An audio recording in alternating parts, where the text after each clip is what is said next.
O mga anak, sasama ba kayo sa akin? Bakit po, inay? Saan po kayo pupunta? Oo nga po, malapit ng gumabi oh. Baka kumapano pa kayo sa daan eh. Ay nako, pabayaan niyo ako. Tumutulong lang naman ako sa ating kapwa. Sa kabilang baryo, manganganak kasi ang anak ng isa kong kaibigan. Ang sabi nila, kung hindi mamayang gabi, tsak na bukas ng umaga raw manganganak yon. Kayo talaga inay? Kailan po kayo titigil? Halos kada linggo may tinutulungan kayo ah. Magpahinga naman na kayo. Hayaan mo sila maghanap ng ibang kumadrona. Ika, huwag kang ganyan. Sa akin lumalapit ang tao dahil alam nilang makakatulong ako at hindi ko sila bibiguin. Kung ayaw niyong sumama ako na lang ang mag-isang pupunta doon. Sasamahan ko na po kayo, Nay. Baka kumapano pa kayo sa daan eh. Basta ako, magpapaiwan na lang ako dito sa bahay. Maaga pa ako bukas eh. Magsisimba kami magkakaibigan. Dikto, samahan mo na lang dito ang kakambal mo. Wag na po. Wag na po ninyo akong alalahanin, Nay. Kaya ko naman po ang sarili ko eh. Sige na, pabayaan niyo nang sumama sa inyo si Dikto. Makakatulong siya sa inyo. Tama si Ika, Nay. Sasama na lang ako sa inyo nang may alalay kayo. O siya, sige. Kumuha ka ng sombrero mo at aalis na tayo, Dikto. Bilog naman ang buwan ngayon kaya kahit na hindi na tayo magdala ng gasera. Opo, Nay. Sandali lang at kukuha ako. Ikaw naman, Ika. Mag-iingat ka rito, ha? Ang mga bintana at pintuan, isara mo ng mabuti. Baka pasukin ka rito. Si nanay naman, kung ano-ano iniisip. Opo, gagawin ko po ang bilin ninyo. Napangiti na lang si Aling Chita sa kanyang anak na babae. Makaraan ng ilang sandali, lumapit na sa kanya si Dikto. Kaya nagkayayaan na silang umalis para makapunta sa kabilang baryo. Nasa kalagitnaan na sila na kanilang paglalakad na makaramdam ng kakaibang kaba si Aling Chita. Dikto, ihanda mo sarili mo. Hindi maganda ang pakiramdam ko. Parang may nakaabang sa atin. Ano pong ibig niyo sabihin, Nay? Hindi ko pwedeng sabihin sa'yo. Araw ng Biyernes ngayon. Aswang po ba yung tinutukoy niyo? Hinaan mo lang ang boses mo. Malakas ang pandinig nila ngayong araw. Baka marinig nila tayo at baka sumunod sila sa atin. Sige po, Nay. Hindi ko na po babanggitin ng katagang yan. Mas mabuti pa nga. Tayo na. Bilisan na natin ang ating paglalakad para makarating agad tayo sa kabilang baryo. Pagdating nila sa kabilang nayon, nagkataon na pumutok na ang panubigan ng buntis na sadya nila roon. Dahil doon, agad na umalalay si Aling Chita. Nasa kalagitnaan ng kanyang pagpapaere sa buntis ang komadrona nang bigla silang makarinig ng maraming paghuni ng tiktik. Nataranta naman ng mga magulang at asawa ng buntis dahil sa nangyari. Mas maigi siguro kung gumawa kayo ng siga sa labas. Kung may kamangyan at asin kayo, magsunog na rin kayo. Hindi tatagal ang mga aswang sa amoy niyan. Bilisan nyo, bago pa sila maging mas agresibo. Tutulong na rin po ako, Nay. Sige, Dikto. Mag-iingat na kayo, ha? Opo. Tayo na po. Kailangan hindi makalapit ang mga aswang na yan dito. Naunang naglakad ng ama ng asawa ng buntis, kaya sumama na sa kanila si Dikto. Nung nakalabas na sila, sakto ring nailuwal ng buntis ang sanggol. Natuwa naman ang kumadrona dahil hindi siya nahirapan sa kanyang trabaho. Makaraan ng ilang sandali, naamoy na nila ang samyo ng kamangyan. Kaya naisip ni Aling Chita na nakapagsigana sina Dikto sa labas.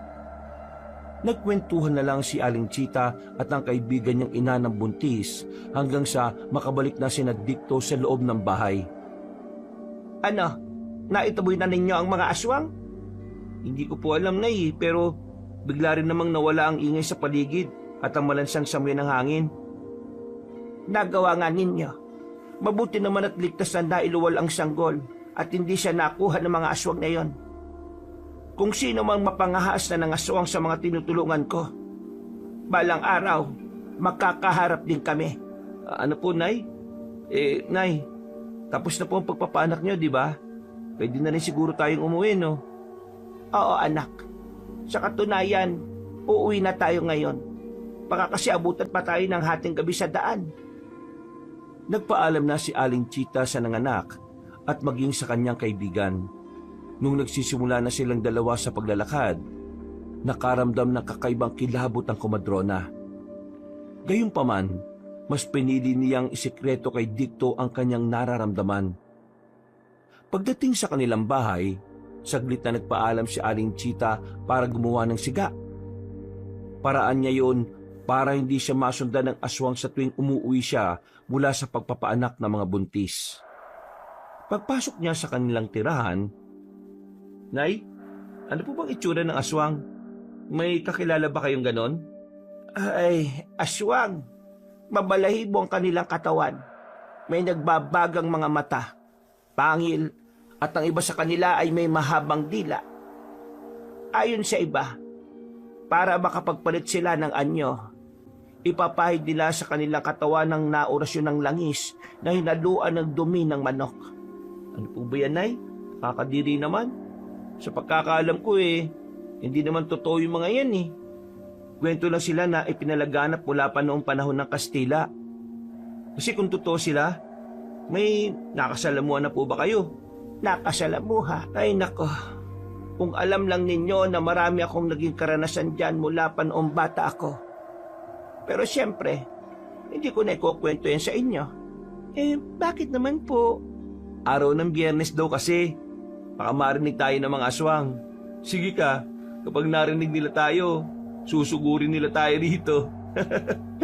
Oh, bakit parang natatawa ka pa? Hindi lang ninyo alam kung gaano kabangis ang mga aswang.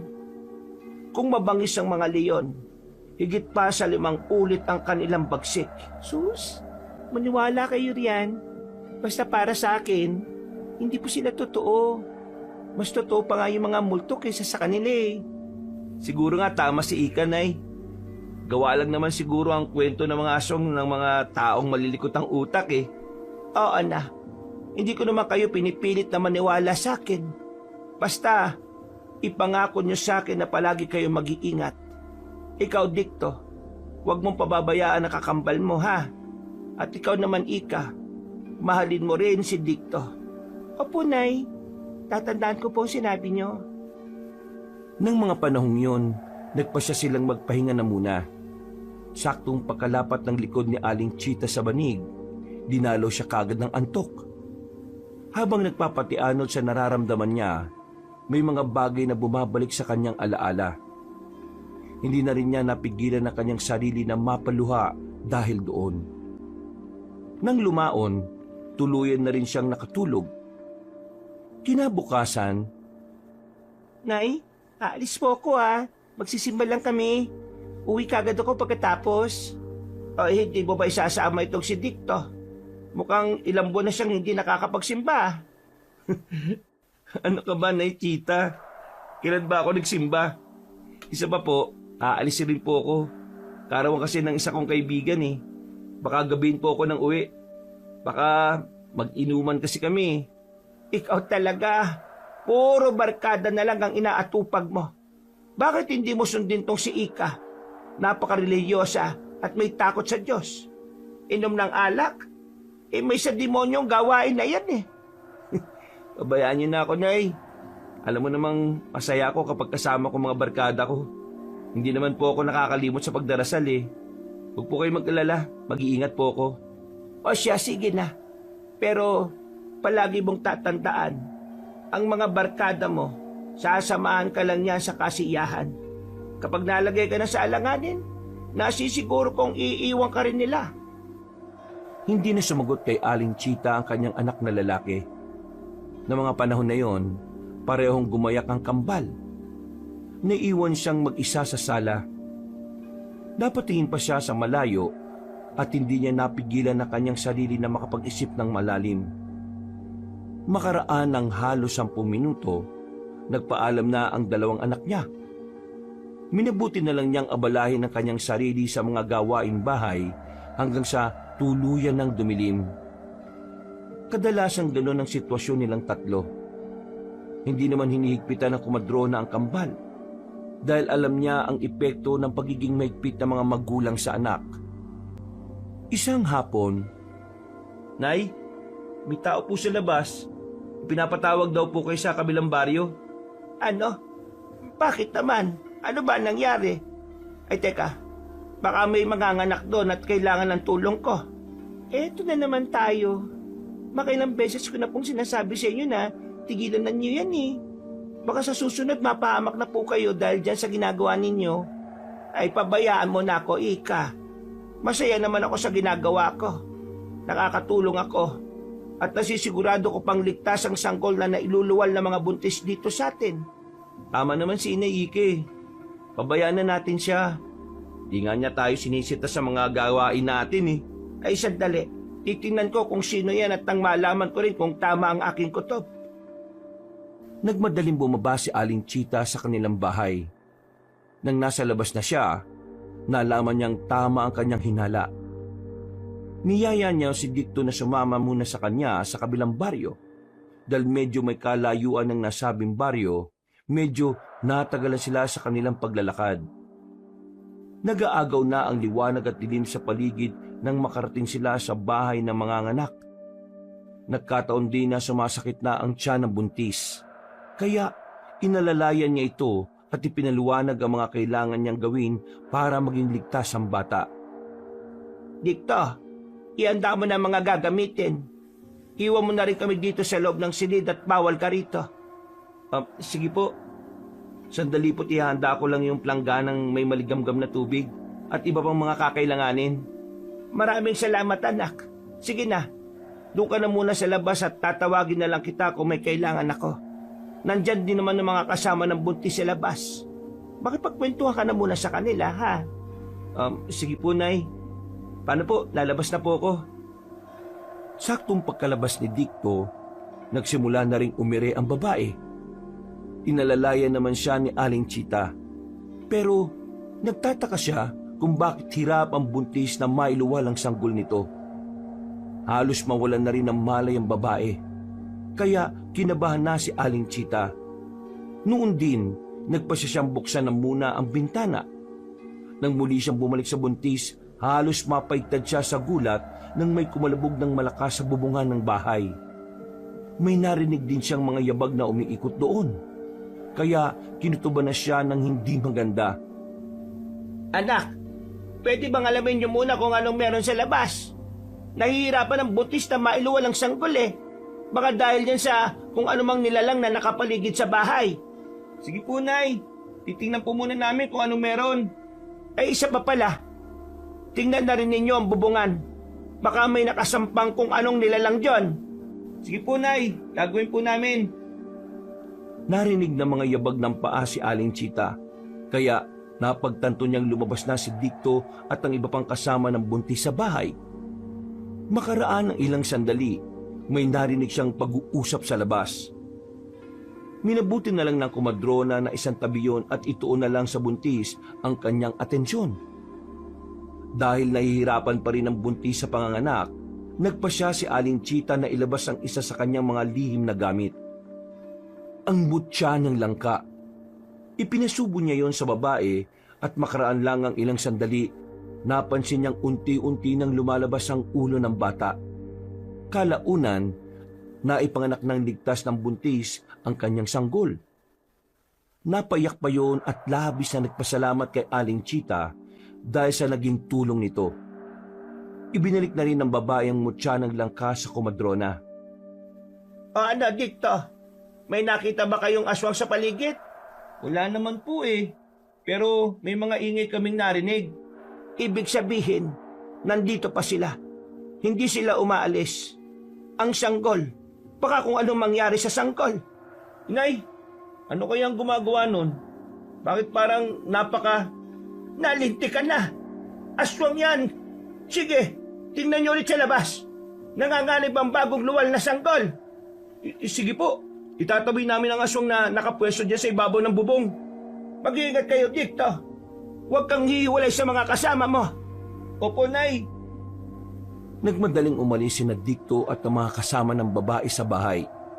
Noon din, nilapitan ni Aling Chita ang bagong panganak at ang sanggol nito. Saktong pagkalapit niya, nagulat siya at napasigaw ng biglang natuklap ang bubong ng bahay na gawa sa yero. Napatingala siya roon at mas kinabahan siya nang makita ang mukha ng nilalang na nakangisi habang naglalaway. Dahil hinanghina pa ang babae, napayak na nang siya at nang makaawa kay Aling Chita na protektahan ng sanggol. Pumasok na rin sa kwartong ina ng bagong panganak at inalalayan niya ang komadrona. Pagkakuha ni Aling Chita sa sanggol, ibinigay niya ito sa ina ng babae. Saktong pagkuha ng ginang sa kanyang apo, biglang may humampas sa kanilang malakas na puwersa. Nabuwal ang komadrona at ang ale.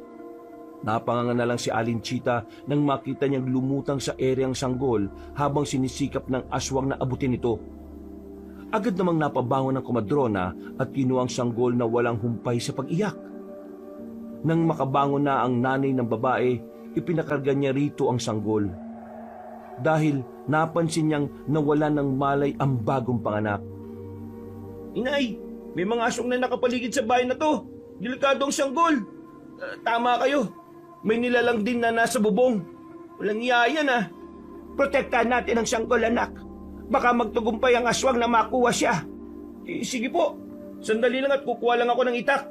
Susubukan kong abutin ang mga aswang na yan. Akala niya siguro matatakot tayo sa kanya. Nagkakamali siya. Mag-iingat ka dito. Baka kung ano ang gawin sa iyo ng nilalang na yan. Ako pong bahala, Nay. Hindi ko papayagan ng aswang na yan na maisan ako. Nang makakuha na ng itak si Dicto, umakyat siya sa bangko roon. Pagkakita niyang nakasilip sa kanila ang aswang, walang pagdadalawang isip niya itong tinaga. Napaangil ang nilalang at sinubukan pa niyang dakmain si Dicto. Agad namang umilag ang anak ni Aling Chita at muli niyang tinaga ang aswang. Dahil nakatapat ang mukha ng nilalang sa malaking siwang sa bubong, tinamaan siya ng itak. Napaungol ang aswang dahil sa malaking sugat na kanyang natamo. Noon din, nagmandali itong lumundag paalis. Ay, salamat naman at wala nang aswang na nasa ibabaw. Ligtas na ang sanggol. Siguradong matatakot na yon. Sana nga, Nay. Pero teka, babalik ako sa labas at aalamin ko kung anong sitwasyon doon. Nung wala ng anak na lalaki ni Aling Chita, ibinaling niya ang kanyang pansin sa ina ng babae na siyang may karga ng bata. Napasigaw na lang siya ng malakas nang makita niyang anyo ng aling kasama nila roon. Buwaghag ang buhok, nagbabaga mga mata at naglalaway. Aagawin pa sana ni Aling Chita ang sanggol mula sa kanya, pero bigla siyang lumundag at tinangay niya ang sanggol. Napasigaw ng malakas ang komadrona at nagulantang siya nang pumasok sa loob ng silid ang ina ng babaeng kapapanganak lamang. Kasunod niya si Dicto na humahangos din papasok sa silid. Agad naman sinabi ni Aling Chita ang nangyari, kaya naggalit ng sobrang ina ng kapapanganak pa lang na babae. Tinawag niya ang iba nilang anak na nasa labas ng kanilang bahay at sinabihang tugisin ng aswang. Nataranta ang mga kalalakihan doon at nagkanya-kanya sila ng pagtugi sa aswang. Dahil sa nangyari, pinagalitan ng ali ang komadrona at sinabing naging pabaya ito. Wala akong kasalanan. Hindi ko naman alam na aswang na pala ang binigyan ko ng sanggol. Kamukha mo eh. Natarantad na rin ako dahil may mga aswang na sa paligid at nakatuon ang aming pansin sa aswang na nasa bubungan. Tama ng paliwanag, Nay. Saksi po ko na totoong sinasabi ninyo.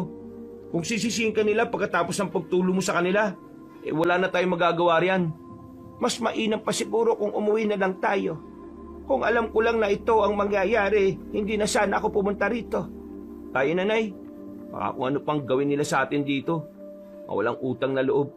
Ginawa na rin naman natin ang parte natin dito eh. Gusto ko pa sanang tumulong para mabawi yung sanggol pero wag na lang. Tayo na. Mas maigi pa ngang umalis na tayo rito. Siguro ito na rin ang huling beses na magpapaanak ako. Nagmadaling umalis ang mag-ina sa bahay ng kapapanganak pa lang na babae. Kahit na nagmumura sa kanila ang mga tao roon, hindi na lamang nila pinatulan ng mga ito. Habang naglalakad pa uwi, hindi ko naman alam na aswang na yung kasama ko sa loob ng kwarto eh. Hindi naman nagsabi sa akin ng babae na may kakaiba sa kanyang ina. Kaya pala ibang pakiramdam ko nang pumasok siya. Pabayaan na po ninyo. Kung tutulong man tayo ron, sigurado na tayo pa rin ang masisisi. Bahala na sila kung mahanap nila yung sanggol o hindi. Basta tumulong na ako sa pagtaboy sa mga aswang na yun. Pero, alam mo anak, nakukonsensya rin ako. Kung hindi ko sana ibinigay ang sanggol sa mapagkunwaring aswang na yon, sana hindi niya nata ngayon. Hayaan nyo na, Nay. Hindi lang naman kayo ang mali eh. May mali rin sila kung bakit nangyari yun. Nakasama namin sa labas ang nanay ng babae, sana napansin nilang pumasok na pala sa loob ng bahay yung aswang. Pero hindi eh. Kaya nga, kung naabisuhan nila ako, hindi sana naitaboy ko yon. Alam ko naman kung ano ang gagawin ko sana sa ganoong sitwasyon. Basta, di na ako papayag na magpaanak ka pa. Ikaw na nga ang tumulong. Ikaw pa mali sa mga mata nila. Oo na, nakakadala ang mga ganoong tao. Ay, Diyos ko naman. Binilisan nila ang kanilang paglalakad. Nasa kalagitnaan na sila ng kanilang pagbaybay ng daan nang makarinig sila ng mga mabibilis na yabag. Kasunod nito, may narinig na pag-iyak ng sanggol sina Aling Chita. Kinutuban silang baka yun na ang sanggol na tinangay ng aswang. Halika anak, hanapin natin ang sanggol na yun at subukang bawiin sa aswang. Sigurado ko na yan ang dinukot ng aswang at malapit lang dito ang nilalang na tumangay sa kanya. Huwag na po, Nay. Bakit niyo naman po gagawin yun? Pagkatapos sa mga sinabi nila masasamang salita, ililigtas pa natin ang sanggol? Huwag na. Anak, huwag kang ganyan. Kailangan kung may pagkakataon kang tumulong, gawin mo. Isa pa, wala namang kasalanan ng sanggol. Inosente siya, kaya kailangan natin siyang iligtas. Ay naku naman, Nay. Sige na nga lang. Alamin po natin kung saan nagmumula yung iyak ng sanggol na yan. Salamat anak. Tayo na. Baka sakaling matagpuan natin ang sanggol at nang mailigtas natin siya. Nasa kalagitnaan sila ng kanilang pag-uusap nang nalaman nilang mula sa loob ng gubat ang iyak ng sanggol na kanilang naririnig. Upang alamin kung nandun nga ang kanilang hinahanap, maingat silang naglakad papasok doon. Habang humahakbang, hindi maiwasan ni Aling Chita na makaramdam ng pangingilabot. Ganun pa man, nagpatuloy siya sa paglalakad hanggang sa makapasok na sila sa loob ng kakahuyan. Magdaan-daan ka dito. Baka marinig tayo ng aswang. Patuloy pa ang pag-iyak ng sanggol. Ibig sabihin, hindi pa siya nilalantakan ng aswang. Opo, Nay. Teka, ano pong gagawin natin? Baka mahuli tayo ng aswang at sa atin pa'y baling yung atensyon niya. Akong bahala. Susubukan kong agawin ang atensyon niya at kapag nakalingon na siya sa akin o kung hahabulin niya ako, kunin mo agad ang sanggol at lumabas ka na rito. Pero delikado po yung naisip niyo, Nay. Alam ko, pero yan lang ang paraan na alam ko. Kinakailangan mailigtas natin ang sanggol. Cargo de konsensya ko naman yan kung sakaling pababayaan na lang natin siya dito. Kagaya ng kanilang plano, naghintay ng tamang pagkakataon si Aling Chita. Napatingin na lang siya kay Dicto nang marahang naglalakad patungo sa bandang likuran ng aswang. Nung nakapwesto na ang anak niyang lalaki, minabuti ng kumadrona na kunin ang kanyang mutya ng langka. Dahil matalas ang pang-amoy ng aswang, alam niyang maaamoy nito ang nasabing bagay. Nagsimula siyang maglakad. Walang ano-ano, nakita niyang inambahan ng aswang na kagati ng ulo ng sanggol. Dahil dito, napasigaw siya para kunin ang atensyon ng nilalang. Itinaas niya ang kamay niya na may hawak ng mutya ng langka at naging rason yun para bitiwan ng nilalang ang sanggol. Umangil ang nilalang at napasinghot sa direksyon ni Aling Chita. Nung makita niyang nagawa ng kargahin ni Dicto ang sanggol, mas nilibang niya pa ang aswang. Mabuti na nga lang at tumigil na sa pag-iyak yun. Mabuti na nga lang ay tumigil na sa pag-iyak ang sanggol. Aswang, alam kong isa ang mutya ng langka sa gusto niyong makuha. Eto, kunin mo to sa akin. Kapag naagaw mo, magiging iyo na ito. Ano yung ginagawa niyo, Nay? Baka mapahama kayo. Huwag ka matakot. Ako ang bahala. May plano na ako kung ano ang aking gagawin. Sige na, dali mo na sa labas ng kasukalang ito ang sanggol. Iligtas mo siya dito. Paano kayo, Nay? Huwag ka nang magtanong pa. Sundin mo na lang ang sinasabi ko dito. Wala nang nagawa ang anak na lalaki ni Aling Chita. Habang karga ang sanggol, tumakbo siya patungo sa labas ng gubat. Nang mapansin ng kumadrona na gusto ng aswang na habulin si Dicto, agad siyang dumampot ng maliit na bato. Sumigaw siya at nang muli niyang makuha ang atensyon ng aswang, buong lakas niyang itinapon ang nadampot niyang bato. Napaangil naman ang aswang at tumakbo para hanapin ang inaakala niyang mutya ng langka. Dahil sa nangyari, nagkaroon ng pagkakataon si Aling Chita para tumakas doon. Habang papalabas sa gubat, narinig niya ang malakas na pagsigaw ni Dikto. Kinutuban siya ng hindi maganda, kaya tinungo niya ang direksyon ng kanyang anak. Nang makakapit siya kay Dikto, Anak, ano ang nangyari sa iyo? Bakit duguan ka? Nasaan na ang sanggol? Tinangay ng isang aswang ang sanggol. Baka kasama yun ang aswang na nasa loob ng gubat eh. Sinubukan kong protektahan yung bata, pero inatake ako ng nilalang. Inagaw niya sa akin ang sanggol at muntikan pa niya akong kagatin. Buti na lang at Ano anak? may isang aswang po na umatake sa nilalang. Hindi ko alam kung bakit parang ipinagtanggol niya ako mula sa aswang na umagaw ng sanggol eh. Mas malakas siya kaysa sa isang nilalang. Diyos ko, sino naman kaya ang aswang na yon at ano ang kanyang pakay? Ay, hindi bale, tayo na. Mas maigi nang umuwi na lang tayo. Paano po yung sanggol? Akala ko ba gusto niyo siyang iligtas? Sigurado ako na magiging pagkain niyo ng dalawang aswang. Wag mo nang isipin. Sinubukan naman nating iligtas, di ba? Baka kung ano pa mangyari sa iyo rito. Sugatan ka na oh. Napabuntong hininga na lang si Aling Chita nang pumayag ang kanyang anak sa kagustuhan niya. Dahil may mga pagkaluskos at angel silang narinig na papalapit sa kanilang pwesto, minabuti nilang bilisan na lamang ang kanilang paglalakad. Anak, mukhang delikado na tayo sa baryong ito. Kailangan nating umalis. Nasisiguro kong babalikan tayo ng mga aswang. Paano naman po ninyo nalaman, Nay? Wala naman tayong ginawang masama sa kanila. Sila pa nga may nagawa ng hindi mabuti sa atin eh. Basta, magtiwala ka sa akin, Kutob. Alam ko lang na mapapahama kayo ng kakambal mo. Pupunta tayo sa malayong baryo para hindi tayo masundan ng mga aswang. Kung yan ang gusto nyo, Nay, sige po. Ikaw na lang ang bahala magpaliwanag kay Ika patungkol dyan. Oo naman. Baka kasi kung ikaw pa magsasabi sa kanya baka magbangayan pa kayong dalawa. Dahil nawili sila sa kanilang pagkukwentuhan, hindi agad nila namalayang malapit na pala sila sa kanilang bahay. Minabuti nilang mas bilisan ang kanilang paglalakad at hanggang sa makarating sila sa tapat ng pintuan, mauna sanang papasok si Aling Chita. Pero may narinig siyang pagaspas ng pakpak. Napakunot siya at napatingala para alamin kung anong meron. Pero wala naman siyang nakita. Mukhang nasundan na yata tayo ng aswang nang hindi natin namamalayan na. Sige na, mauna ka nang pumasok dito. Ihanda mo na rin ang ating mga damit at aalis tayo dito. Opo, Nay. Pero kayo, hindi pa ba kayo papasok sa bahay natin? Mamaya na, may titingnan lang ako. Kung aswang man yan, kailangan ko siyang maitaboy. Baka kasi makasunod pa sa atin yan patungo sa baryong lilipatan natin. Sige po. Sasabihan ko na rin po si Ika na maganda na rin siya. Pagpasok ng kanyang anak, nilibot ni Aling Chita ang kanilang bakuran.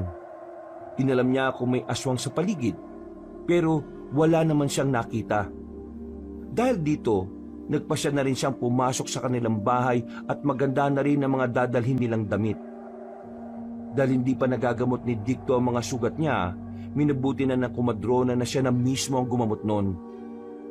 Mga anak, ang totoo niyan, hindi ko alam kung saan talaga tayo pupunta. Bakit naman po tayo aalis, Nay?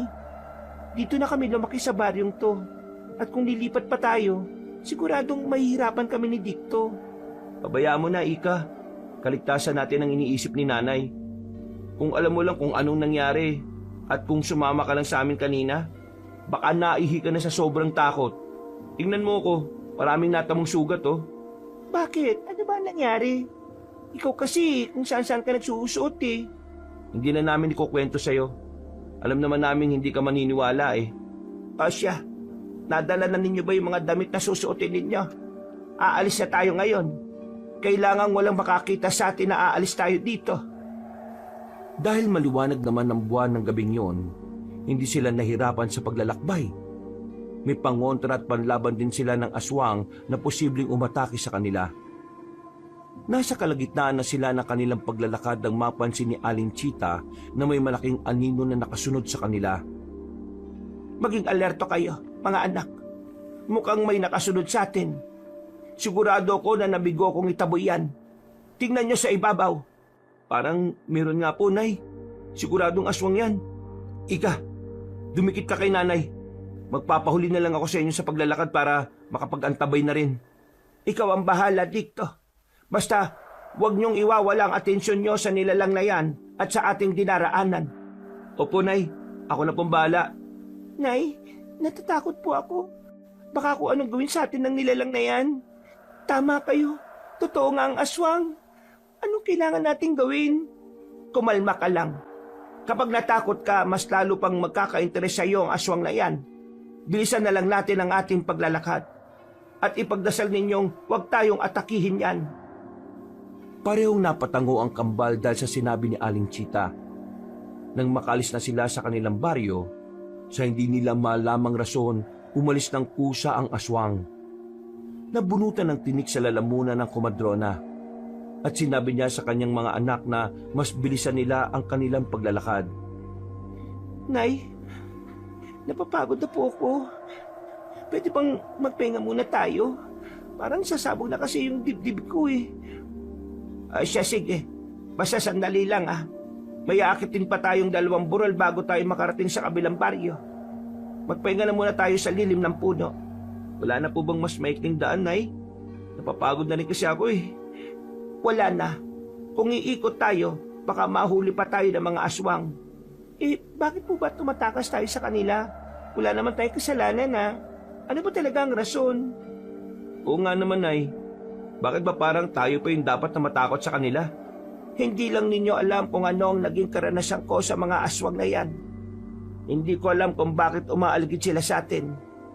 Malakas ang kutob ko na ang aswang na nagmamatsyag sa atin ay konektado sa aswang na pumatay sa lolo't lola ninyo. Ho? Ibig sabihin, pinatay po ng mga aswang sina lolo at lola? Kung ganun, dapat pala tayong gumanti sa kanila. Yung mga demonyo pala sila eh, mga walang awa. Mga anak, hindi sa lahat ng pagkakataon kailangan niyong gumanti. Umiwas na lang tayo sa gulo. Tandaan niyo, hindi karuwagan ang pagpili sa katahimikan. Pagkatapos nilang magpahinga, nagpasya sila na muling maglakad. Habang binabaybay ni na Aling Chita ang daan paakyat sa burol, nakiramdam siya sa paligid. Nang matapos nilang akyatin ang unang burol, parehong nagreklamo sina Dikto at Ika na nauuhaw na sila. Dahil nagmamadali silang tatlo, hindi na sila nakapagdala ng tubig nilang maiinom. Ayun, merong kubo ron oh. Ano kaya kung tingnan natin kung may tubig na maiinom dyan? Oo nga po, Nay. Baka pwede tayo makainom dyan. Ay nako, magpatuloy na lang tayo sa paglalakad natin. Baka mamaya pagalitan pa tayo ng nakatira dyan. Ang mas malala pa, baka aswang ang nandyan at ikapahamak pa natin. Pero Nay, nauuhaw na po ko eh.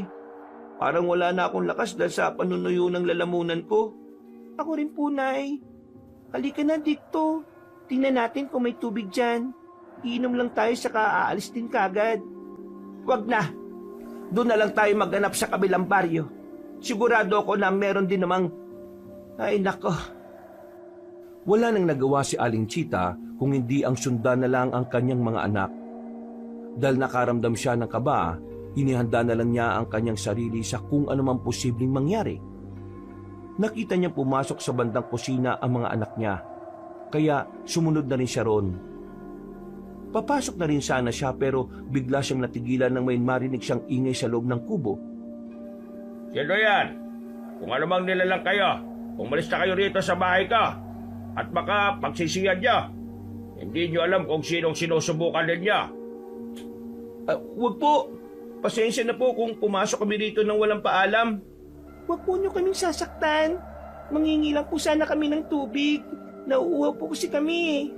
Hindi kayo mga aswang. Ikaw babae, bakit parang ibang aura mo? Hindi kami mga aswang. Pasensya na ho kayo. Nauuhaw lang kasi ang kambal kong anak. Pipigilan ko sana pero hindi sila nagpaawat. Bakit kayo narito? Anong oras na? Naglalakbay pa rin kayo? Mahabang kwento. Patawad ho kung nagmukhang magnanakaw ng tubig ang aking mga anak. Ay walang problema. Nauuhaw pa ba kayo? Sandali at kukuha pa ako ng tubig. Kaunti lang kasi ang natitirang tubig sa banga eh. Oh, eto. Maraming salamat. Ay, ako nga pala si Chita. At itong kambal kong anak, si Dicto at Ika. Ay ako naman si Mianong.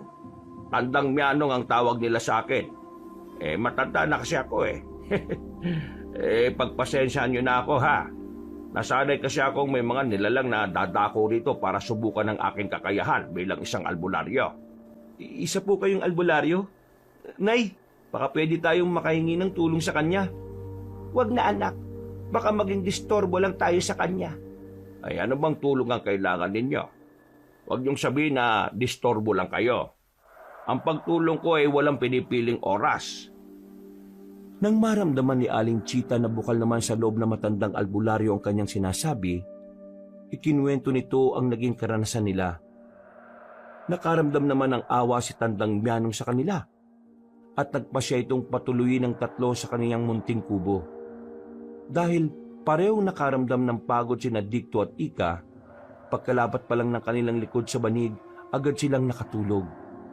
Samantala, nanatili namang gising si Aling Chita at Tandang Mianong. Wala naman akong kasama rito sa bahay. Kung gusto nyo, dito na lang kayo manatili. Para naman kung wala ako at nagmimisyon, merong tao rito. Sigurado ho bang ayos lang sa inyo? Sa katunayan nga ho, hindi ko talaga alam kung saan ko dadalhin ang kambal kong mga anak. Natatakot din naman akong manatili sa aming nayon. Huwag ka mag-alala.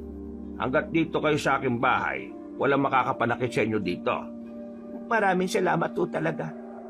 Hindi ko alam kung paano ko makakabawi sa inyo. Huwag mo nang isipin yon. Ang importante, ligtas kayo. Makalipas ang humigit kumulang 1 oras na pagkukwentuhan patungkol sa kanilang buhay, nagpasya na si Aling Chita na matulog. Dahil nasa bahay siya ng isang albularyo, nakampante siyang hindi na sila masusundan ng mga aswang. Magmula rin noon, unti-unti nang natutong manggamot si Aling Chita. Dahil siya na ang umaalalay sa matandang albularyo. Dahil naging abala siya, hindi na niya natutukan sina Dicto at Ika. Isang gabi, Dicto, bakit mag-isa ka lang dito? Nasaan ang kakambal mo? Pinabayaan mo na naman bang gumala? Wala naman siyang pwedeng puntahan dito ah. Hindi ko po alam na eh. Naging abala kasi ako sa pagsisibak ng kahoy na panggatong doon sa likod bahay. Ay, Diyos ko naman. Sana tiningnan mo siya. Alam mo naman na parang hindi makapirmi sa loob ng bahay eh. Teka, saan ba siya posibleng pumunta? Sa ilog. Baka pumunta siya sa ilog. Yun lang naman ang pwede niyang puntahan dito eh. Saan ba banda ang ilog na yon, Tandang Mianong? Doon sa Hilaga. Merong ilog doon na nagmumula pa sa mataas na bahagi ng bayang ito. Halika dito. Kailangan mahanap natin ang kakambal mo. Baka kung napano na siya. Ay, Diyos ko. Huwag naman sana siyang maabutan ng aswang at mabiktima. Sige, sasama ako sa inyo. Hindi nyo kabisadong lugar nito, baka kung mapano pa kayong dalawa. Umalis agad silang 3. Dahil madilim ang paligid, nagkanya-kanya sila ng dala ng kanilang sulo at itak. Habang naglalakad, naging panay ang pagtawag ni Aling Chita kay Ika. Umaasa siyang maririnig siya ng kanyang anak. Dahil walang sumasagot, napagpasyahan nilang dumiretso na sa ilog. Nang naroon na sila, humiwalay si Tandang Mianong kina Aling Chita para masuwid agad nila ang nasabing ilog. Dicto, wala ka bang naamoy? Mukhang may kung anong malansa sa bahaging yon. Parang dugo. Malansa po? Wala naman ah. Doon ka humarap banda sa malaking punong yan. Parang dyan ang gagaling ang malansang amoy. Teka, may narinig akong ingay ng paghabhab. Baka may mabangis na hayop dyan. Mas maigi pang umalis na tayo. Mabangis na hayop? Teka, susubukan ko pong tingnan, inay. Huwag niyo po akong iiwan ha. Huwag na, Dicto. Baka kumapano ka pa. Tayo na. Dumiretso tayo sa banda roon. Malakas ang kutob kung malapit lang dito ang kakambal mo. Ako rin o, inay. Malakas ang kabog ng dibdib ko.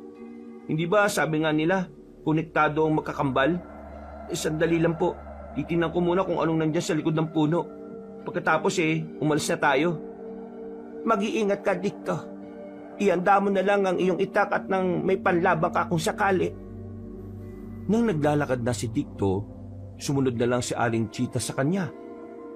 Habang papalapit doon, lumakas ang kabog ng dibdib ng kumadrona dahil sa takot. Nang nasa tapat na sila ng puno, walang pagdadalawang isip nilang sinilip kung ano ang naroon. Ika, Diyos ko, ano nangyari sa'yo? Bakit duguan ka ng ayos mo? Sinong may gawa niyan sa'yo? Teka, wala ka namang sugat Bakit puro dugo ang kamay at ang mukha mo? Inay, tingnan yung hayop na nasa tabi ni Ika. Wakwakan tiyan at may kagat sa leeg. Kagaya niya, naliligo rin ng dugo. Por Diyos, por Santo, Dikto, tulungan mo ako. Parang wala pa sa sarili ang kapatid mo. Sigurado ako na munti ka nang mabiktima ng aswang si Ika. Subukan po nating linisan yung katawan niya. Baka kapag mabasa siya, babalik din siya sa sarili niya. Maganda yung naisip mo. Sige, gawin natin yan. Tayo na. Pinagtulungan nilang buhatin si Ika patungo sa ilog. Bago pa man nilang mabasa ang katawan ni Ika, dumating na si Tandang Mianong. Napalingon naman sa albularyo si Aling Chita. At sinabi kung ano ang sitwasyon ni Ika nang matagpuan nila. Nilinisan nila ang katawan niya at sakto rin bumalik siya sa kanyang sarili. Ika, ano man nangyari? Bakit natagpuan ka naming duguan at wala sa sarili? At may dugo ang hayop sa tabi mo. Huwag mong sabihin na naging isa ka ng aswang.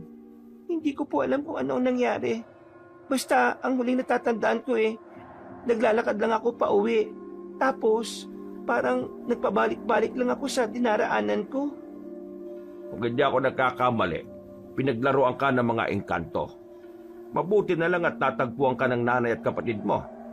Ang ibang naliligaw sa lugar na ito hindi na natatagpuan pa at nababaon na lang sa limot sa paglipas ng panahon. Salamat sa Diyos at nakita ka namin. Hindi namin alam kung ano ang aming gagawin kung sakaling hindi ka makakauwi. Pero, teka, bakit may dugo ang hayop sa tabi mo? At pati ikaw duguan din. Hindi ko rin po alam. Kanina kasi may narinig akong ingay na parang asong umaangin. Mabuti na lang talaga at hindi ako nilapan ng kung anumang mabangis na hayop na yon. Mas mabuti pa, umuwi na tayo nang makapagpahinga ka, Ika. Titingnan na rin kita sa tawas at nang malaman natin kung ano ang gumawa niyan sa'yo. Naku po, wag na. Tandang Mianong, baka makaabala pa ako sa inyo Magpapahinga na lang po ako nang makabawi ng lakas. Baka napagod lang ako kaya nakatulog ako sa lilim ng puno. Nagkasundo silang apat na bumalik na lang sa kubo ni Tandang Mianong. Nasa kalagitnaan na sila ng kanilang paglalakad nang biglang matigilan si Aling Chita.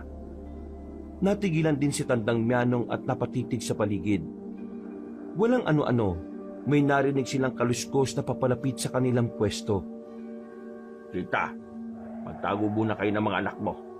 Mukhang may mga kalaban sa paligid. Anong ibig mong sabihin, Tandang Mianong? May mga aswang ba sa paligid? Oo, at pakiramdam ko, marami sila. Sige na, magtago na muna kayo para maging ligtas kayo. Sandali lang.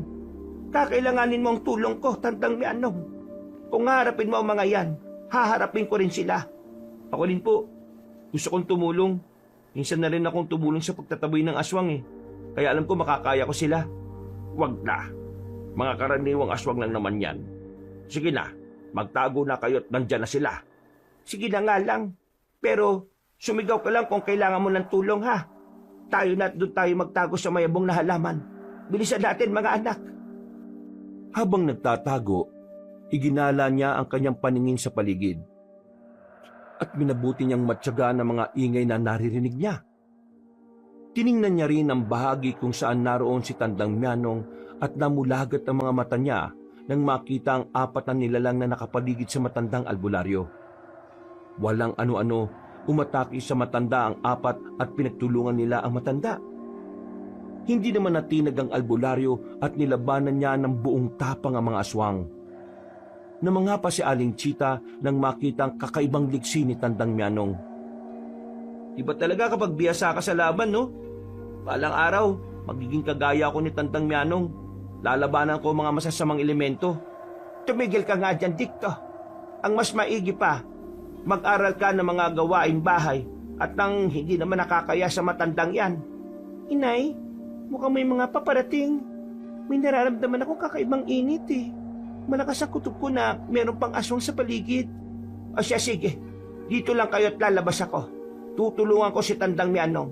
Baka mamaya kung mapano pa siya. Sama ako, Nay. Tutulong din ako para labanan ng mga aswang na yan. Wag na. Samahan mo at bantayan mo ang kapatid mo. Baka mamaya dito pa umatake ang mga aswang. Saktong pagkalabas ni Aling Chita sa kanilang pinagtataguan, nakita niyang papasugot kay Tandang Mianong iba pang mga aswang. Napalunok na lang siya ng kanyang laway nang makita niya yon. Sa halip na matakot, mas lalo pa niyang nilakasan ang kanyang loob at patakbong lumapit sa matanda. Nang nasa tabi na niya si Tandang Mianong, sumugod sa kanila ang mga aswang. Nung una, nanginig ang mga kamay ng komadrona. Pero nang may mataga siyang isang aswang, nawala ang kabang nararamdaman niya. Hindi ka na sana lumabas sa pinagtataguan mo. Mas dumami pang aswang na nandito at sigurado akong mahihirapan tayo. Umuwi na lang kayo sa kubo at doon, siguradong ligtas kayong tatlo. Hindi kita pwedeng pabayaan lang sa pakikipaglaban sa mga nilalang na ito. Baka kung malagay kayo sa alanganin kung mag-isa lang kayong haharapin sila. Kung ganon, sige. Nandito ka na rin naman eh. Basta, huwag kang aalis sa tabi ko, ha? Oo, Tandang Mianong. Poprotektahan ko ang bandang likuran ninyo. Mag-iingat ka, Chita. Mabibilis kong kumilos sa mga aswang na ito. Huwag kayo mag-alala, Tandang Mianong. Alam ko ang mga galaw ng mga aswang na yan. May mga nakaharap na rin ako dati nung baguhang kumadrona pa lang ako. Ay siya, sige. Pero kapag tumaga ka, kailangan sa mga bahaging hindi nila malalawayan, ha? Para hindi gagaling ang sugat nila. Kung mamalasin sila, mamamatay na lang ang mga aswang na yan pagkatapos ng ilang araw. Nang nasa kalagitnaan na sila na kanilang pakikipaglaban sa aswang, nang makita ni Aling Chita si Dikto na lumabas na sa kanyang pinagtataguan. Sinanyasan niya itong bumalik pero hindi nakinig ang anak niyang lalaki. Tumakbo ito patungo sa kanila ni Tandang Mianong. Dahil sa ingay na nagawa niya, ibinaling ng ibang aswang ang kanilang pansin kay Dikto. Kinutuban naman ng hindi maganda si Aling Chita roon, kaya mas pinag-igihan niya ang pakikipaglaban sa mga aswang na kaharap nila ni Tandang Mianong. Nang iilang aswang na lang ang kaharap nila, muli niyang ibinaling ang kanyang pansin kay Dikto. Chita, tingnan mo ang anak mo. Kakaiba ang kanyang bilis. Parang isa siyang aswang kung kumilos. Yan nga ang aking napansin, Tandang Mianong. Sige, siguraduhin na rin natin patay ang mga ito bago tayo umalis. Teka, si Ika, baka kung ano na nangyari sa kanya. Tingnan mo muna ang anak mong babae. Ako na tatapos rito. Siguraduhin mo ligtas siya. Sige, maraming salamat, Tandang Mianong. Pagkarating ni Aling Chita sa kanilang pinagtataguan, nanlumo siya nang malamang wala roon si Ika. Iginala niya ang kanyang paningin sa paligid, pero hindi niya natagpuan ang anak niyang babae. Napatitig siya kay Dikto para sana tanungin ito ng pasigaw, pero natigilan siya at namangha sa nangyari. Nakita niyang lalo pang nag-iba yung lakas at liksi ng kanyang anak. Nagawa nitong ibalibag ang tatlong aswang ng sabay-sabay at mabilis na sinugod ang iba pa. Makaraan lang ang ilang sandali, naibuwal niya ang kanyang mga kalaban at binali ang kanilang mga buto ng walang kahirap-hirap. Dikta, ang kapatid mo, nawawala na naman. Sinabi ko naman sa iyo, hindi mo na sana siya iniwan. Ano po? Diyan lang sa kanina. Sinabihan ko naman siyang huwag nang lalabas dahil delikado. Halika na, kailangan mahanap natin siya bago tayo umuwi. Oh, bakit? Ano ba ang problema? Nakaalis na naman ba si Ika? Saan naman kaya siya pupunta? Hindi po namin alam. Sinabihan ko naman siyang huwag lalabas eh. Ang tigas talaga ng ulo ng Ika na yan. Napaka-relihiyosa pero ganyan ang ugali. Ay nako, humanda siya sa akin kapag nakita natin siya. O inay, ang presyon ng dugo niyo ha. Kumalma na muna kayo. Mas maigi pa siguro dito muna tayo at ako nang bahalang maghanap sa kakambal ko. Abay, mas mabuti pa nga, Dikto. Pagod na rin naman ang inay mo sa pakikipaglaban. Buti ka pa, parang manilang sa'yo yung nakaharap mong mga aswang eh. Aroy! Ang sakit ng mga kasukasuan ko, Diyos ko! O sige po, magpahinga na po muna kayo dito. Babalik ako na kasama si Ika. Huwag kayong mag-alala. Tiningnan na lang ni Aling Chita ang anak niya habang papalayo ito. Nang wala na si Dicto, ibinaling niya ang kanyang pansin sa matanda ng mga sandaling yun dahil inihingal sa nangyaring labanan. Habang nakikipagkwentuhan sa matandang albularyo, naging alerto sila sa kanilang paligid. Hindi pa rin nawala kay Aling Chita ang posibilidad na baka may mga aswang pang susugod sa kanila. Alam mo, Chita, nakita ko kung paano lumaban si Dicto kanina. Parang hindi siya normal na tao kung gumalaw. Parang isa siyang tabong awan. Maliksi at parang tubig kung gumalaw. Tabong awan? Ano ho yun? Sila mga gabunang uri ng aswang. Maliliksi sila kung gumalaw at mas nag-iibayo ang kanilang lakas kapag nadadampian ng liwanag ng buwan ng kanilang balat. Ibig mong sabihin, isang aswang ang anak ko? Ngunit papaanong Sa nakikita ko sa kanya, hindi naman siya isang aswang. Nagtaka nga ako kung bakit ganun siya kung makipaglaban. Pero, alam mo, sa babaeng anak mo, may kakaiba akong nararamdaman sa kanya. May malakas siyang aura, kaya hindi ako nakakatagal sa pagtitig sa kanya. Ano ho bang ibig niyong sabihin, Tandang Yanong? Hindi ko lang masabi pero parang hindi rin siya isang karaniwang tao. Pakiramdam ko, may malakas na kapangyarihang nakatago sa loob niya, Chita. Teka, hindi naman sa naghihibasok ako sa buhay ninyo, ano? Nasaan ba ang kanilang ama? Panandali ang natigilan si Aling Chita. Lumakas ang kabog ng kanyang puso dahil sa naging tanong sa kanya na matandang albularyo. Akmang magsasalita na sana siya nang makita niya ang kambal niyang mga anak na papalapit sa kanilang kinaroroonan. Napabuntong hininga na lang si Aling Chita dahil kasama ni Dicto si Ika. Mga anak, Dicto, buti na lang at nakita mo si Ika. Ay nako, ikaw talaga saan ka ba na naman nagpunta? Bakit basa ka? Alam mo namang delikado ang ating sitwasyon dito sa labas Tayo na. Sa kubo na lang natin ipagpatuloy ang usapan natin. Baka mamaya may aswang palang nakaabang sa atin bigla na lang subugod. Tama si Tandang Mianong. Mas mabuti pa nga pong umuwi na muna tayo. Iba ang pakiramdam ko ngayong gabi. Ay tayo na. Ikaw, Ika, ayos ka lang ba? Ay nako, Diyos ko. Ano ba nangyayari sa iyo? Saan ka ba nanggaling? Sa ilog po. Hindi ko alam kung anong nararamdaman ko pero sobrang init ng buong katawan ko. Natagpuan ko po siyang nagbababad sa ilog at parang wala pa rin siya sa kanyang sarili. Sige lang. Susubukan ko siyang tawasin kapag nakarating na tayo sa bahay. Kailangang malunasan natin kung ano man yung karamdaman niya. Umuwi silang apat sa kubo ng matandang albularyo. Pagdating nila roon, inihanda agad ni Aling Chita ang mga gagamitin na Tandang Mianong sa pagtatawas. Hanggang sa mga panahong yon, wala pa rin sa sarili niya si Ika. Nakatulog na lang ito habang nakaupo't naghihintay sa resulta ng tawas. Aba, nakaiba ito Sa tanang buhay ko bilang albularyo, ngayon ako nakaranas ng ganito. Tingnan mo yung tinunaw na kandila. Walang kahit na anong bakas o palatandaan. Hindi po ba ibig sabihin niyan walang karamdaman si Ika? Hindi, Chita.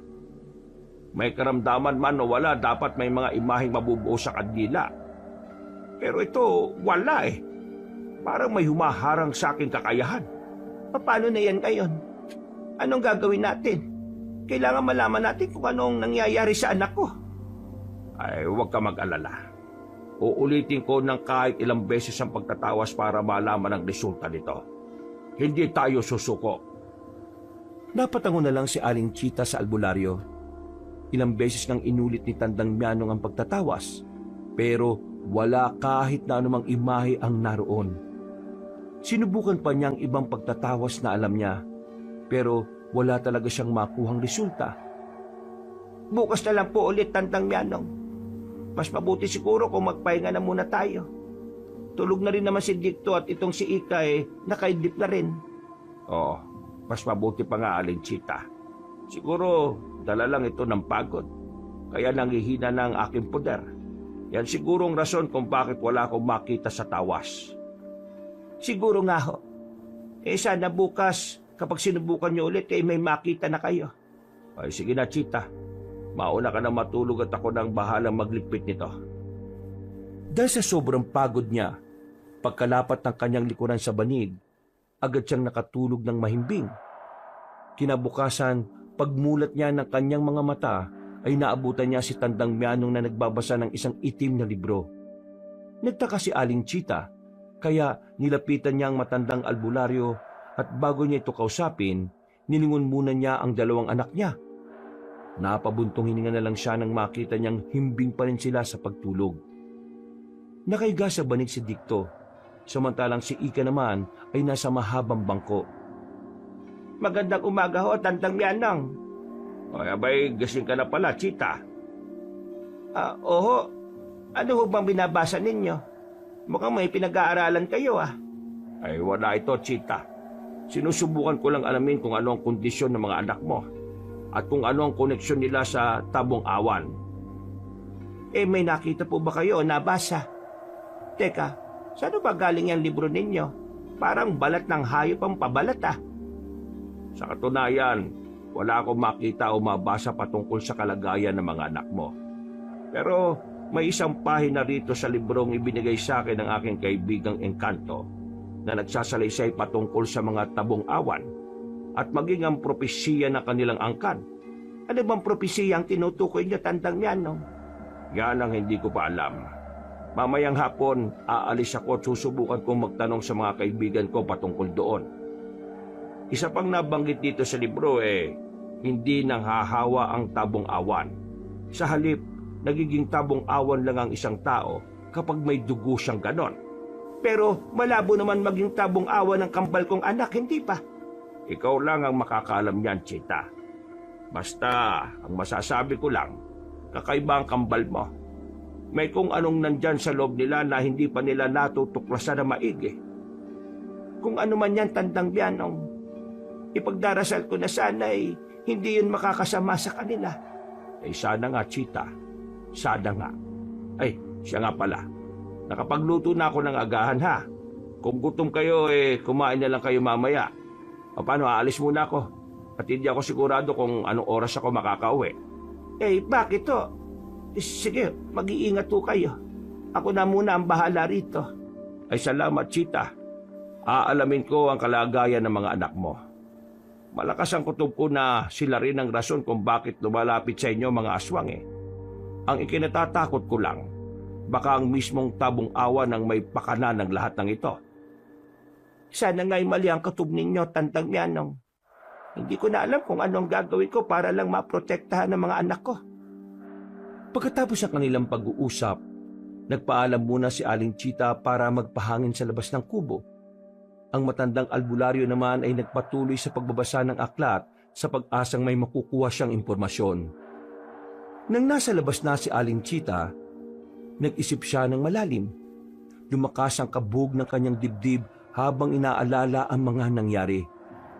Alam niyang papalapit na ang araw na pinakakinatatakutan niya, kaya kinakailangan niyang maghanda. Napalingon na lang siya nang marinig niya ang wika ng albularyo. Nagpaalam na itong aalis at iniwan ito kay Aling Chita ang tabak niya. Iwan ko sa iyo ang tabak para may proteksyon ka, ha? Huwag mo nga hayaang makalabas sa mga anak mo makalayo. Malakas ang pakiramdam kong umaaligid lang ang mga aswang. Nako, Diyos ko. Baka po kung ano mangyari sa amin dito, Tandang Mianong. Ano bang pwede namin gawin? Huwag lang kayong lalabas sa kubo ko. May pangontra na rin akong inilagay sa paligid nito. Kaya hindi kayo mapapasok ng aswang. Ipagdasal na lang ninyo na hindi tabong araw ang papasok dahil walang silbi ang anumang orasyon at kung anumang pangontra sa kanila. Ay, naku naman. Paano na lang ito? Baka may masamang mangyari sa kambal ko. Wala kang dapat na ikatakot, Chita. Nakita mo naman kung paano makipaglaban si Dikto. Alam kong hindi niya kayo pababayaan. Sisiw lang sa kanya ang mga aswang na yan kung sakali. Matapos magwika noon si Tandang Mianong, umalis na siya. Napalunok na lang ng kanyang laway si Aling Chita. Napalingon siya sa kubo at nang maalala niya ang kanyang mga anak, bumalik siya sa loob ng kanilang bahay. Sakto ring gising na ang kambal niya. Kaya sinabi niya sa kanila ang pag-alis ni Tandang Mianong. Nakita naman ni Aling Chita na hindi nababahala ang dalawa. Dahil sa nangyari ng nagdaang gabi, minabuti nilang wag na munang lumabas sa kubo.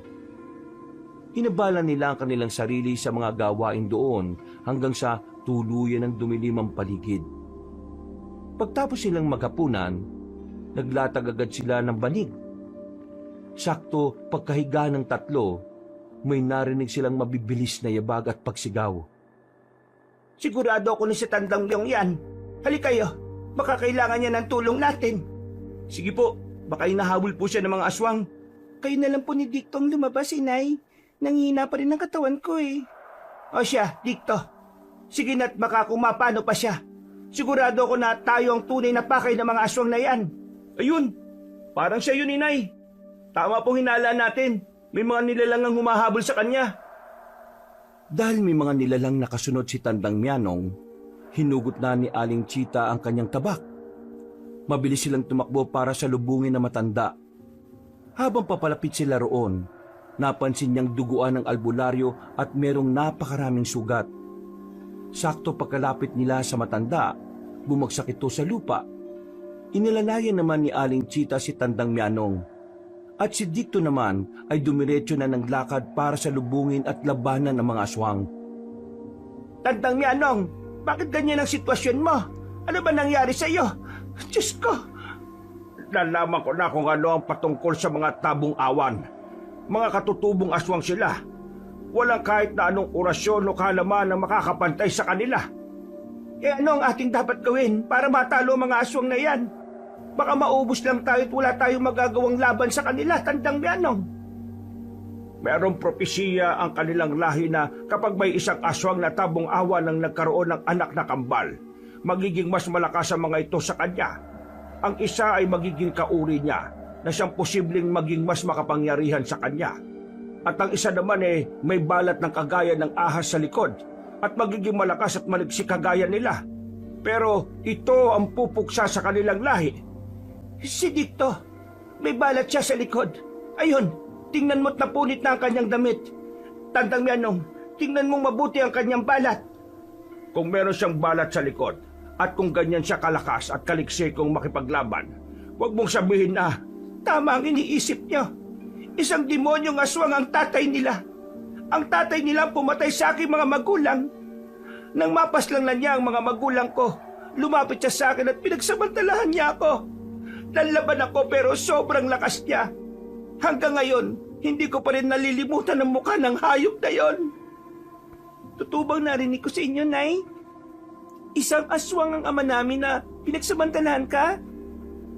Anak, Ika. Oo, tama ang narinig mo. Kung buhay namin nagsinungaling kayo, sinabi niyo dati na patay ng ama namin. Namatay siya bago pa man kami maipanganak. Oo, anak. Patay na siya. Pinatay ko siya sa aking isipan. Pero hanggang ngayon, sa tuwing nakakarinig ako ng mga paghuni ng tik-tik, kapag may nakikita kong aswang, bumabalik ang multo niya sa aking alaala. Kaya pala kahit na anong gawin kong paglublob sa aking katawan sa ilog kapag sinusumpong ako ng kakaibang nararamdaman ko, hindi nawawala yun. Kahit na ilang beses akong magpabindisyon sa simbahan, baliwala rin. Yung pala, aswang pala ako. Aswang pala kami ni Dicto. Anak, patawarin niyo ko kung nagsinungaling ako sa inyo. Gusto ko lang na protektahan kayo ng kakambal mo. tama lang ang ginawa mo, Chita. Kung nung una pa lang alam na ng mga anak mo ang totoo, lalo lang silang lalapitan ng ama nila. Sigurado kung kaya umaligid sa inyo mga aswang yun ay dahil gusto nilang makuha ang kambal mo. Magsasalita pa sana si Aling Chita pero hindi na niya nagawa. Napalingon siya sa kanyang anak na babae at napalunok ng kanyang laway nang marinig nitong umangil ng malakas si Ika. Lumakas din ang kabog ng dibdib ni Aling Chita nang makita niyang nagpalit ng anyo ang anak niya. Sa isang pagkisap ng mga mata niya, sumugod si Ika sa kinaroroonan ni Dicto na nooy abala pa rin sa pakikipaglaban sa mga aswang. Kinabahan pa siya nang makita niyang binalak ni Ika na atakin ng kanyang kakambal. Napabuntong hininga na lang ang komadrona na may kambal na anak nang makita niyang tinulungan ni Ika si Dicto para labanan ang iba pang mga aswang. Ang aking mga anak, baka ho kung anong mangyari sa kanila. Kailangan ko silang tulungan, Tandang Mianong. Wag na. Kaya nila yan. Diyan natin mapapatunayan kung totoo ang ating hinala. Kung isang tabong awang ang kanilang ama. Kaya magtiwala ka lang sa kanila. Sige, Tandang Mianong. Ano kaya kung dadali na muna kita sa loob ng kubo mo at nang makapagpahinga ka? Saka na, Chita. Sa ngayon, gusto kong masaksihan kung paano lumaban ang kambal mo. Pero dalawa lang sa ngayon ang ikinatatakot ko. At ano naman ho yun? Baka darating ang araw ay silang dalawa ang magpatayan. Hindi natin hawak ang utak at puso nila. Ano naman ang isa, Tandang Mianong? Ang ikalawa, baka kukunin sila ng kanilang ama at gagamitin sa kasamaan. Kapag nagkataon, siguradong... Parehong napalingin sila Aling Chita at Tandang Mianong na makarinig sila ng mga yabag. Napahawak na lang ng maigpit sa kanyang itak ang komadrona nang makita niya ang 5 aswang na nakahanda para atakihin sila. Nang umangil ang mga nilalang, napatayo na si Aling Chita at inihanda ang kanyang sarili sa pagsugod ng mga nilalang. Sinikap ding tumayo ng albularyo hanggang sa magawa na niya ito. Hindi mo sila kaya kung mag-isa ka lang. Huwag kang mangamba. Tutulong ako hanggat kaya ko. Magpahinga ka na lang muna, Tandang Mianong. Bumawi ka ng lakas mo. Hindi. Kailangan masugpo natin sila. Walang mangyayari kung hindi tayo lalaban. Pagkawi ka na matandang albularyo, sumugod sa kanila ang 5 aswang. Hindi naman natinag si Aling Chita. At nang makita niyang patuloy pa rin lumalaban ang 2 niyang anak, nagkaroon din siya ng lakas ng loob. Nilabanan nila ni Tandang Mianong ang mga aswang. At dahil karaniwang tao lang siya, nagawa siyang sugatan ng aswang ng ilang beses. Sa halip na sumuko, mas naging porsigido siyang matalo mga yon. Dahil naito niya ang kanyang pansin sa mga kalaban, hindi na niya nagawang lingunin si Tandang Mianong. Nagulat na lang siya at agad na napalingon sa matanda nang marinig niyang napaungol ito. Nakita niyang may malaking sugat ito sa dibdib at tiyan. Tandang Mianong! Mga hayop kayong aswang kayo! Ako ang harapin niyo at ipapatigim ko sa inyo ang galit ko! Chita, umalis na kayong 3 rito. Hindi ko na kayo kaya pang protektahan. Parang mamamatay na ako. Sige na, itakos mo na ang kambal mo. Hindi! Bakit hindi ko na malayan ang pag-atake sa iyo? Akala ko sila ang dihado. Ang tabong awang, nandito. Sigurado ko na ang 2 anak mo ang kanyang pakay. Siya ang may gawa nito sa akin. Tandang Mianong, gumising ka. Mga hayop kayo, mga aswang kayo. Magbabayad kayo sa ginawa ninyo. Inay, ano nangyari kay Tandang Mianong? Bakit duguan siya? Teka, may mga aswang pa papalapit rito. Kailangan maubos ko silang lahat. Sige, dumito po muna kayo. Hindi, tutulong ako sa iyo. Teka, nasaan na naman si Ika? Bakit nawala na naman siya? Hindi ko alam, Nay. Kanina, magkasama kaming lumalaban sa mga aswang eh. Ewan ko kung saan siya nagpunta. Baka may tinugis lang. Napalunok na lang ng kanyang laway si Aling Chita nang makita niya ang mga aswang na papalapit sa kanilang pwesto. Bago siya maglakad, nilingon pa niya ang albularyo. Nakita niyang nahihirapan na siya dahil sa kanyang sugat. Babalikan sana ni Aling Chita ang matanda pero tuluyan na siyang nalagutan ng hininga.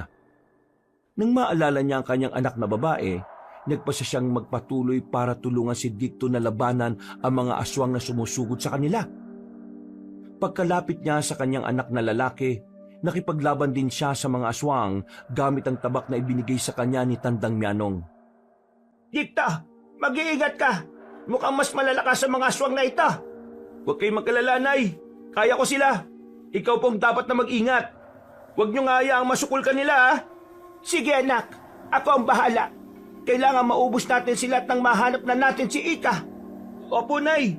Mahanap natin si Ika bago matapos ang gabing to. Gagawin ko ang lahat para mahanap lang siya. Nasa gitna sila ng kanilang pakikipaglaban nang biglang mapasigaw ng malakas si Dicto. Nung una, hinayaan na muna siya ni Aling Chita at itinoon niya ang pansin sa paglaban sa mga aswang. Kalaunan, nang nakahandusay na sa lupa ang mga aswang, ibinaling niya ang kanyang pansin kay Dikto. Napakunot noo si Aling Chita. Tinanong niya ang kanyang anak kung ano ang nangyari rito, pero hindi siya sumagot. Walang ano-ano. Nakita ng komadrona na nagliliwanag ang balat na nasa likuran ni Dikto. Unti-unti itong kumalat sa buo niyang katawan, kaya mas lumakas pa ang hiyaw ng anak niya. Rico, sakit! Anong nangyayari sa akin, ay? Sobrang sakit ng balat ko! Dikto, bakit ka nagkakaganyan? Ang balat mo, parang nilulukob niya ang buong katawan mo. Ang sakit! Hindi ko na po kaya ito, Nay! Tulungan niyo po ko! Napasigaw na lang si Aling Chita at agad na napalod sa tabi ng kanyang anak nang bigla itong nabuwal sa lupa. Tinawag pa niya ng ilang ulit si Dikto at nabahala siya nang hindi ito sumasagot. Napansin din niyang pati ang mga mata ng anak niya ay naging kulay dilaw na parang bilog na buwan. Napabuntong hininga na lang siya nang medyo kumalma na ang anak niyang lalaki. Inay, sobrang init po ng pakiramdam ko. Parang may kung anong enerhiyang lalabas mula sa loob ko. Parang sasabog ako. Dikto, ano ba nangyayari sa iyo? Bakit ka nagkakaganyan? Hindi ko po alam, Nay. Sandali. Sisikapin ko pong makabangon. Kailangan mahanap natin si Ika. Wag na. Ako na lang mag-isang maghahanap sa kanya. Aalalayan kita muna para makapwesto sa lilim ng punong yon. Para makaalis na ako. Kailangan makapagpahinga ka dito. Kaya ko naman po, Nay. Baka kumapano kayo. Marami pa ang mga aswang na nagkalat dito. Sigurado na tayo talagang pakay nila. Oo. At dahil yan sa isang aswang na tabong awan, siya ang dahilan kung bakit nangyayari ang lahat ng ito. Hayaan mo na muna yan. Siya ngayon kailangan kong mahanap ang kapatid mo. Hindi na ninyo kailangang hanapin si Ika. Kasama ko siya. Nandito ako, Nay. Huwag na ninyo akong hanapin. Mag-aaksaya lang kayo ng oras. Anak ko, umalis ka sa tabi ng aswang na yan. Baka kung ano pa ang gawin niya sa iyo. Ikaw, aswang, bakit nandito ka? Anong pakay mo? Aswang? Sino ba yan, Nay? Anong kailangan niya? At ikaw, Ika, bakit magkasama kayong dalawa? Magkamukha talaga tayo, anak. Nandito ako para kunin kayo mula sa walang kwenta niyong ina. Sumama kayo sa akin at mag-aharian natin ang lahat ng lahi ng mga aswang. Hindi ako isang aswang at wala akong amang aswang. At huwag mong sabihin walang kwenta si nanay. Ikaw ang walang kwenta. Paano mo may papaliwanag ito, Dikto? Masdan mo ko. Nagpakilala na siya sa akin at tinanggap ko siya. Sumama ka na rin kay Tatay Fabian. Dadalhin niya tayo sa kuta niya at magbubuhay prinsipe at prinsesa tayo ron. Huwag niyong tatawaging tatay yan. Hindi siya karapat dapat tatawaging ama.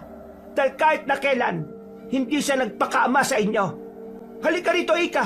Huwag kang sumama dyan. Matagal ko na rin kayong minamanmanan. At ngayon, panahon na para kunin ko ang mga anak ko.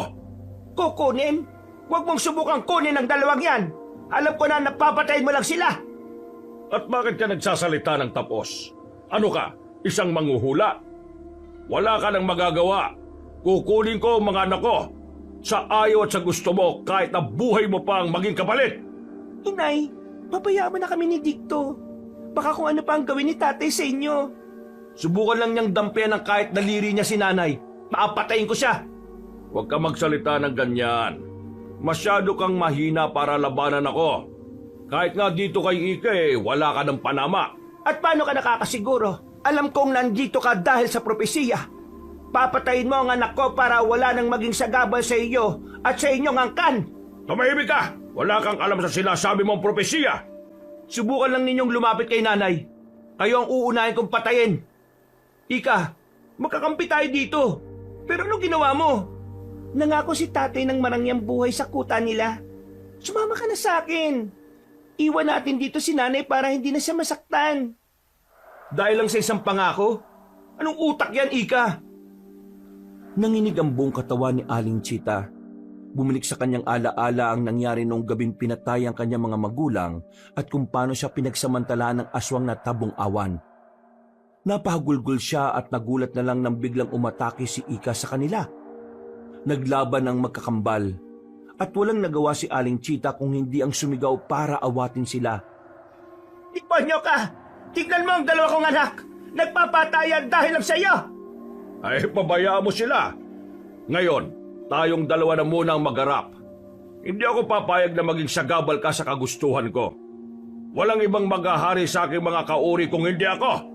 At ang sino mang hahadlang, papatayin ko! Kung ganon tama si Tantang Mianong, tama ang sinabi niya patungkol sa propesiya. Papatayin mo ang dalawang anak mo para manatili kang pinuno para hindi rin maubos ang angkal ninyo. Wala kang pakialam. Pati ikaw, papatayin ko.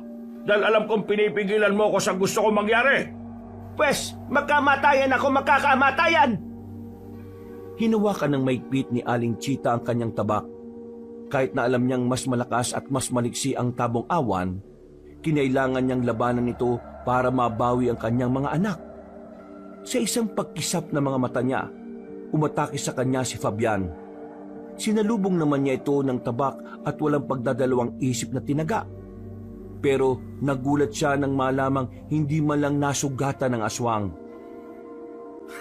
Ano? Bakit parang natutulala ka? Nagulat ka dahil hindi man lang ako nasugatan? Oo, nagulat ako. Pero wala ka man lang taktika sa pakikipaglaban. Ano ka kaya naging pinuno? Inakala mo lang yon. Humanda ka. Kung hindi ka kayang patayin ng mga anak mo, ako ang papatay sa'yo! Napaangil ang aswang at mas lalo pang naging mabalasik ang kanyang anyo. Bago pa man makapaganda ang aswang, humakbang na si Aling Chita para atakihin yon.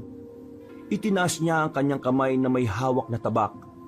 At nang makalapit siya sa aswang, buong lakas niya itong tinaga. Napanganga na lang ang komadrona nang biglang nawala ang tabong awan. Iginala niya ang kanyang paningin. At nang mapalingon siya sa kanyang likuran, napasigaw siya nang sinugod siya ng nilalang. Sinubukan niyang manlaban dito, pero mas naging maliksi ang tabong awan. At bago pa siya makaiwas, nagawa na siya nitong sakalin.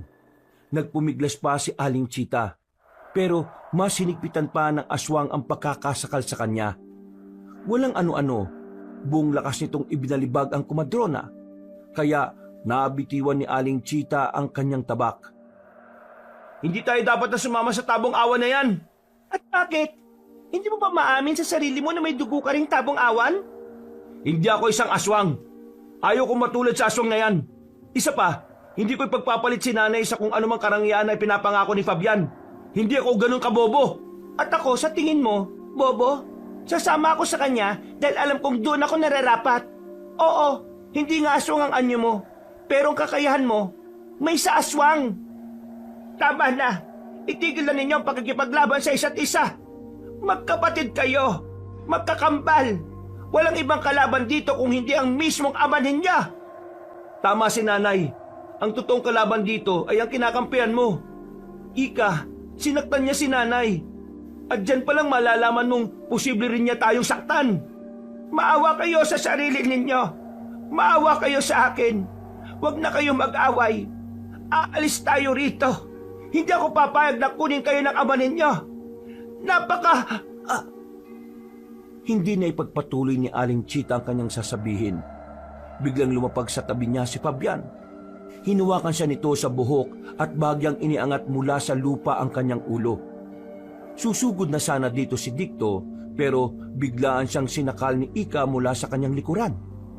Pinilit namang magpumiglas ni Aling Chita mula sa ginagawa sa kanya ng aswang, pero mas lalo nitong iniangat ang kanyang ulo. Hindi pa nakontentong tabong awan, inapakan pa niya sa likuran ng komadrona na naging rason para tuluyan na itong hindi makagalaw. Ngayon, mamili ka, Dicto. Papatay ko ang nanay mo o pati ikaw ay sasama sa akin? Wag! Huwag mong patayin si nanay! Sige, sasama ako. Pero wag mong saktan ang aming ina. Sigurado ka ba sa sinasabi mo? O baka nilalansin mo lang kami ni Itay? Anak, pakiusap. Huwag kayong sasama sa tabong awan na ito. Hindi ko kaya kung mawawala kayo sa akin. Patayin mo na lang ako, Fabian. Basta huwag mong kukunin ang mga anak ko. Habang nagpupumilit na makakawala ang kambal na anak niya, nakatitig siya sa dalawa. Napaangil ang tabong awan. Nang galiiti rin si Ika nang sinikap ni Dicto na makapiglas. Walang ano-ano, ibinalibag ni Dicto ang kanyang kakambal na naging rason para mabuwal ito sa lupa. Bago pa man makabangon si Ika, binuhat siya ni Dicto at walang pag-aalinlangang ibinalibag. Pagkatilapon ng kakambal niya, itinuon niya ang kanyang pansin kay Aling Chita. Noong mga panahong yon, inatake ni Dicto si Fabian. Kaya nagkaroon ng pagkakataon ng komadrona na makawala at makabangon. Napatulala na lang siya nang makita niya kung paano maglaban na mag-ama. Habang nakikipagpambuno sa isa't isa, sinikap ni Dicto na maibawal si Fabian. Papatayin kita! Wala akong pakialam kahit ama pa kita! Sinaktan mo ang nanay namin! Kaya wala kang karapatan sa amin ni Ika! Tingnan na lang natin kung ano ang magagawa mo! Akala mo ba'y magdadalawang isip akong gawin yan? Bigyan mo lang ako kahit katiting na pagkakataon. Titiyakin kong hindi ka na mabubuhay! Yan ang inaakala mo! Ang isang tabong awan ay walang kamatayan. Hindi kami nasusugatan sa ataking pisikal at espiritual. Huwag ka matakot sa kanya, anak. Kaya mo ang aswang na yan. Tumahimik ka! Laban namin to, kaya huwag ka makialam! Napasigaw na lang si Aling Chita nang magawang ibuwal ni Fabian si Dicto. Nang masiguro ng tabong awang na hindi na makakagalaw ang anak nila sa ganoong posisyon, ibinaling niya ang kanyang pansin kay Aling Chita. Umangil ito at muling pinapili si Dicto. Pagkawika ni Dicto na hindi siya sasama, biglang lumapag si Ika sa likuran ni Aling Chita. Naramdaman ng komadrona ang presensya ng kanyang anak na babae. Kaya bagya siyang napalingon. Aalisa na siya sa kanyang kinatatayuan pero bigla siyang sinunggaban ni Ika. Nagmamakaawa siyang pakawalan siya pero naging baliwala yun sa anak niya. Dahil sa nangyari, napaangil ng malakas si Dicto. Humugot siya ng lakas at buong puwersang itinulak si Fabian. Pagkabangon niya, hinawakan pa niya sa dalawang braso ang nilalang at buong lakas na ibinalibag. Matapos niyang gawin yon, mabilis siyang lumapit sa kinatatayuan ni Aling Chita. Walang pagdadalawang isip din niyang sinuntok sa muka ang kakambal niya. Dahil sa ibayon niyang lakas at kawalan ng balanse ni Ika, tumilapon siya at nawalan ng malay. Nay, kailangan itakas kita dito. Baka kung ano pa ang gawin ng tabong awan na yan sa'yo. Hindi, Dicto. Kinakailangan mabawi rin natin si Ika. 3 tayong aalis sa lugar na ito. Pero mapanganib para sa inyong sitwasyon dito, Nay. Bala kayong pati ng Fabian na yun. Huwag kang matakot sa kanya. Ikaw, anak. Ikaw ang nakatanda ng papatay sa kanya. At pati na sa iba pa niyang mga kalahi. Paano naman po ninyo nalaman ng bagay na yan? Nakasisiguro po ba kayo? Sinabi sa akin ni Tandang Mianong. At sigurado ako dyan. Walang anumang makakapatay sa isang tabong awan kung hindi ang kanyang kauri at ang nakatakda. Kung ganon, kailangan ko mapatay ang Fabian na yon. Magbabayad siya sa ginawa niya sa inyo. Pagbabayarin ko po siya. Mag-iingat ka, anak. Huwag mong hayaan na matalo ka niya. Pakiusap. Hanggat maaari, huwag mong sasaktan ulit ang kambal mo. Nasa kalagitnaan sila ng kanilang pag-uusap nang makita nilang papalapit na sa kanila si Fabian. Napalunok na lang ng kanyang laway si Aling Chita nang makita niyang may iba pang aswang na paparating. Napahiyaw na lang si Dicto nang biglang lumiwanag ulit ang kanyang balat at maging ang ibang bahagi ng kanyang katawan kung saan kumalat ito. Nang makita ng mga aswang yon, natigilan sila. Napaangil naman si Fabian at napatingala sa kalangitan. Sige, hintayin niyo ang hudyat ko para sugurin ang mag-inang yan. Patayin silang lahat! Pati ang kambal! Hayop ka! Akala mo ba'y magiging madali lang ang lahat? Kayo ang uubusin namin. Alam ko na kung anong ipinunta mo rito. At hindi kami papayag na mangyari yun. Uubusin namin kayong lahat. Huwag kang magsalita ng ganyan, anak ko. Total naman, ayaw mong sumama sa akin. Tanggapin na lang ninyo ang kamatayan ninyo. Para rin naman ito sa ating lahat. Ang sabihin mo, para sa inyong mga tabong awan, papatayin niyo ang kambal para manatili kayong buhay. Natatakot kayong ubusin ni Dicto, ang nakatakdang lumipol sa inyong lahat. Ika, anak, sugurin mo na ang nanay mo at ang kakambal mo. Patayin natin sila at nang makauwi na tayo. Magkasama tayong mamumuno sa mga kahuri natin. Hindi na mangyayari yan. Naliwanagan na ako. At tama si nanay. Papatayin mo kami para wala nang maging sagabal sa inyo. Kung totoo man ang propesiya na magiging katulad niyo ako, wala akong pakialam. Basta gagawin ko kung ano ang tama. Puprotektahan ko ang nanay ko. Pwes, pagsisisihan mo ang pagbabaliktad mong ito sa akin. Inay, ito pong tabak ninyo. Nakita ko ron kanina. Maraming salamat, anak. Sa hudyat na ibinigay ni Fabian sa kanyang mga kauri, agad silang sumugod kina Aling Chita. Pinaligiran sila ng mga ito, kaya nakaramdam ng bahagyang takot ang komadrona.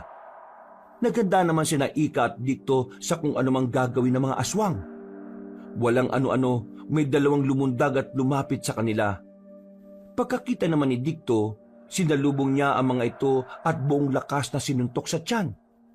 Napaungol na lang ang dalawa at tumilapon sa kanilang mga kasamahan. Nagkagulo mga aswang nang makita nila ang ginawa ni Dikto. Gayunpaman, sinabihan sila ni Fabian na huwag matakot at sabay-sabay nang sumugod sa tatlo. Pagkaatake ng mga aswang kina Aling Chita, ginamit niya ang kanyang tabak para tulungan ang dalawa niyang anak. Mga anak, huwag tayo magpapatalo sa kanila. Kailangan makaligtas tayo. Huwag kayong mag-alala, Nay. Kaya po namin ang lahat ng mga ito. Kahit na magpahinga na lang kayo ron sa tabi. Siya nga po, Inay. Kami na ang bahala sa mga demonyong ito. Demonyo! Kung gayon, inaamin mo ring demonyo ka, Ika. Tingnan mo ang sarili mo. Kawagis mo ang mga aswang na nakapaligid sa iyo. Tumimik ka! Mamaya ka sa akin. Akala mo ba yung makakaligtas ka? Nang makita ni Aling Chita na mas naging agresibo pa ang mga aswang, sinabihan niya ang dalawang anak niya na mas pag-igiyan ng pakikipaglaban. Kahit na napakaraming aswang ang umatake sa kanila, nawala na ang kanyang takot dahil alam niyang kakampi niya ang kambal niyang mga anak. Habang nakikipaglaban siya roon, napansin niyang nag-ibayo rin ang kanyang lakas at liksi. Hindi niya alam kung ano ang nangyari, pero inisip na lang niya na ginagabayan siya ni Tandang Mianong. Kalaunan, dahil sa pagtutulungan nilang tatlo, halos kalahati na sa mga nilalang ang kanilang napatay. Nang galaiti naman si Fabian nang makita niya yon. Ano ba? Galingan nyo! Kailangan mapatay ang kambal na yan dahil sila ang uubo sa ating lahi! Kabahan ka na, Fabian. Ilang sandali na lang ay makakaharap ka na naming tatlo. Hindi ako natatakot sa inyo. Kaya ko kayong pagbuhol-buholin kung gusto ko. Tingnan na lang natin mamaya kung anong magagawa mo. Nang mapansin ni Aling Chita na susugod na rin sa kanila si Fabian, minabuti niyang harapin ito. Napangisi naman ang nasabing aswang nang makita niya ang komadrona. Napaangil ito at agad na umatake. Kahit na alam ni Aling Chita na hindi tinatabla ng talim ng kanyang tabak ang tabong awan, minabuti niyang sumugal dito. Iniwasan niya ang bawat pag-atake sa kanya ng nilalang. At kung nakakaroon siya ng pagkakataon, tinataga niya sa bandang likuran si Fabian. Kahit na hindi ito nasusugatan, ang tanging pakay niya'y mawala sa focus ang nilalang. Walang ano-ano, sa hindi niya inaasahan ay sinunggaban siya ng aswang kaya nabitiwan niya ang kanyang tabak. Sinakal din siya ni Fabian kaya unti-unti siyang nangihina. Mga anak, tulungan niyo ako! Demonyo ka! Bitiwan mong nanay namin! Dikto, ikaw na munang bahala sa natitirang aswang na to. Tuturuan ko lang ng leksyon nitong tampalasan nating ama. Kayong nararapat at turuan ng leksyon. At sisimulan ko ito sa pagpatay sa inyong ina. Napakasama mo talaga. Magbabayad ka ng mahal. Akala mo ba'y makukuha mo ang aking mga anak? Hindi! Nang makita ni Aling Chita na papasugod na si Ika, nagpumigla siya kay Fabian. Mas lalo ring hinigpitan ng tabong awa ng pagkakasakal sa kanya na naging rason para mapaungol siya at halos mawala ng hangin. Walang ano-ano, umatake si Ika kay Fabian, kaya nabitiwan na siya nito. Nang makita niyang nakikipagpambuno ang kanyang anak sa tabong awan, sumugod na rin siya rito para tumulong. Wala siyang naging pakialam kung may mga galos na siya at kung sumasakit na ang kanyang buong katawan. Ang tanging nasa isip niya ay mailtas sina Dicto at Ika mula sa banta ng kanilang ama. Habang hinaharap ni Fabian si Ika, pinagsusuntok naman ni Aling Chita ang likod ng nilalang. Walang ano-ano dahil sa kanyang ginawa, buong lakas siyang tinabig ng nilalang. Hindi siya nakapaghanda, kaya tumilapon siya at naging masama ang kanyang pagbagsak. Inay! Anong ginawa mo sa nanay ko? Talagang halang ang kaluluwa mo! Ha! Kulang pa yan. Kailangan mamatay siya at kayong dalawa ng kambal mo. Ikaw, Ika, ang susunod ko! Yan ay kung papayag akong mapatay mo. Kayo ang dapat mawala at hindi ako. Mga anak, tapusin na ninyo ang labang ito. Mukhang hindi ko na kaya pang makabangon. Sige, Nay. Bago tuloy ang sumikat ang araw, sisiguraduhin namin patay ang lahat ng mga aswang na ito. Napangisi na lang si Aling Chita nang makita niyang kung paano tinapos ni Dicto ang mga aswang na kaharap niya. Namanga siya dahil sa kakaibang lakas ng kanyang anak. At naisip niyang simulat sa pool, tama si Tandang Mianong patungkol sa propesiya. Nung magawa ng ubusin ni Dicto ang mga aswang na kalaban niya, ibinaling nito ang kanyang pansin kina Ika at Fabian. Nabahala naman si Aling Chita nang makita niyang nasa ibabaw ni Ika ang kanyang ama at medyo nasa alanganin ng posisyon ng anak niyang babae. Walang ano-ano, umatake si Dicto at buong lakas na sinipa si Fabian. Gumulong ang tabong awan at tumama ng malakas ang kanyang ulo sa matulis na bato. Ika, itong pagkakataon para itakas si nanay. Wala pang malay ang tabong awan. Pabayaan niyo akong tapusin na mag-isang gulo na ito.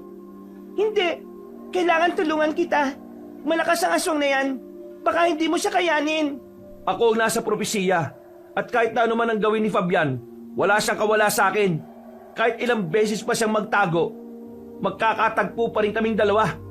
Nakaguhit na sa mga bituin ang mangyayari. At hindi na mababago yun. Pero anak, mas maigi kung tumakas na lang tayo. Sige na, habang may pagkakataon pa. Tayo na, inay. Babalikan ko na lang dito si Dicto para tulungan. Sa ngayon, uunahin na muna natin ang kaligtasan mo.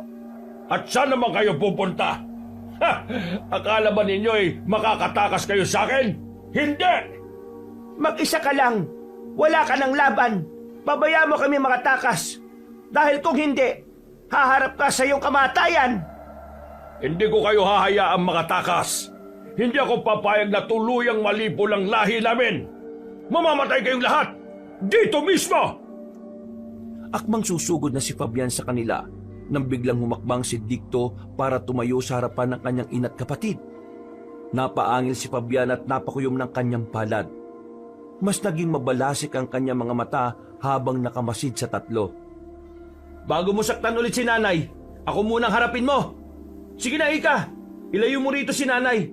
Ako nang bahala sa aswang na ito. Sige, mag-iingat ka. At huwag kang magpapatalo sa tabong awa na yan. Akong bahala. Kaya ko ang sarili ko. Basta siguraduhin mong ligtas si nanay, ha? Ayun na, inay. Kailangan makahanap tayo ng ligtas na lugar. Mag-iingat ka, Dicto. Opo, Nay. Sisiguraduhin ko munang patay ang aswang nito bago ako sumunod sa inyo.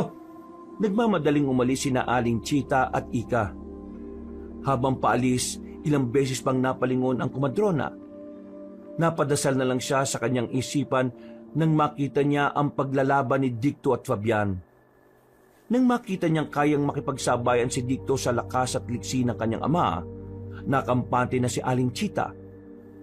Para masigurong ligtas, nagpasya silang pumunta sa mabatong bahagi upang doon magtago. Inay, dito na po muna kayo't babalikan ko si Dicto. Baka malagay siya sa alanganin eh. Ikaw ang bahala. Pero mag-iingat ka rin, anak. Mabagsik na aswang ang kalaban natin. Kailangan mapatay niyo siya at nang maging tahimik na ang buhay natin. Sige po. Huwag kayong mag-alala sa amin, inay. Kakayanin namin ang aswang na yon. Siya, sige. Tulungan mo na si Dicto. Gabayan sana kayo ng Diyos. Napabuntong hininga na lang si Aling Chita nang makitang lumundag na si Ika patungo sa ibaba. Tiningnan niya ng maigi ang bahagi kung saan naglalaban sina Dicto at Fabian. Habang pinapanood niya ang dalawa, kinabahan siya nang makitang nalalagay na sa alanganin si Dicto. Sa isang pagkisap ng mga mata niya, lumapag doon si Ika at agad na sumugod kay Fabian. Pinagtulungan ng magkapatid ang kanilang ama. Pero kahit na ganon, nahirapan pa rin silang kalabanin ito. Habang pinagmamasdan ni Aling Chita ang kanyang mga anak na nakikipaglaban, nakaramdam siya ng pagkataranta. Makalipas lang ang halos 5 minutong pananatili sa batuhan, nagpasya siyang bumalik sa ibaba para alamin ang kalagayan ng kambal niya. Saktong pagkalapit niya roon, namulagat ang kanyang mga mata nang makita niyang tuluyang binalot ng balat ang buong katawan ni Dicto. Nagliwanag din at nagmistulang baluti. Kahit ano pa ang gawin mo, hindi ko papayagang maganap ang propesiya. Papatay ko kayong dalawa! Mahina ka na, Itay. Ang dapat sa mga kagaya mo ay pagpahingay na. Kung propesiya man ang magdidikta sa akin para maging pinuno ninyo, alam kong wala ka nang magagawa ron. Pero kung ako ang mamumuno sa lahi natin, titiyakin kong magiging mga mabuting aswang sila. Hindi mangyayari yan. Gagawin ko ang lahat para mapigilan ang lintik na propesiya na yan. Yan ay kung magagawa mo. Pagkasabi ni Dicto, buong lakas niyang sinuntok ang tabong awan. Napalingon naman si Ika roon. At bago pa mabuwal sa lupa si Fabian, kinalmutan niya ito sa dibdib hanggang sa tiyan. Napaangil na lang ang aswang nang malaman niyang nasugatan siya. Habang nakamasid si Aling Chita, naalala niya ang mga sinabi ni Tandang Mianong. Halos maiyak siya dahil sa lungkot ng pagkamatay nito. Makalipas ang mahigit 10 minutong pagkalmot at pagsuntok ni Dicto at Ika sa kanilang ama, hindi na ito nakagalaw. Nanatili siyang nakahandusay sa lupa. Noon din, tumakbo si Aling Chita para lapitan ng kanyang mga anak. Mga anak, ayos lang ba kayo? Mabutit nagawa niyong talunin ng tabong awan na yan. Ayos lang kami, Inay. Ngayon, sigurado ko na magiging payapa na ang buhay natin. Wala nang aswang na manggugulo sa atin. Tayo na. Kailangan makaalis tayo dito. Baka may iba pang kasamaan yung demonyo na yan at malagay pa tayo sa Ha? Ano ba? Akala ba ninyo'y makakatakas kayo? Papatay ko ang inay ninyo! Ah, buhay ka pa pala. Akala mo ba papayagan ka namin gawin yan?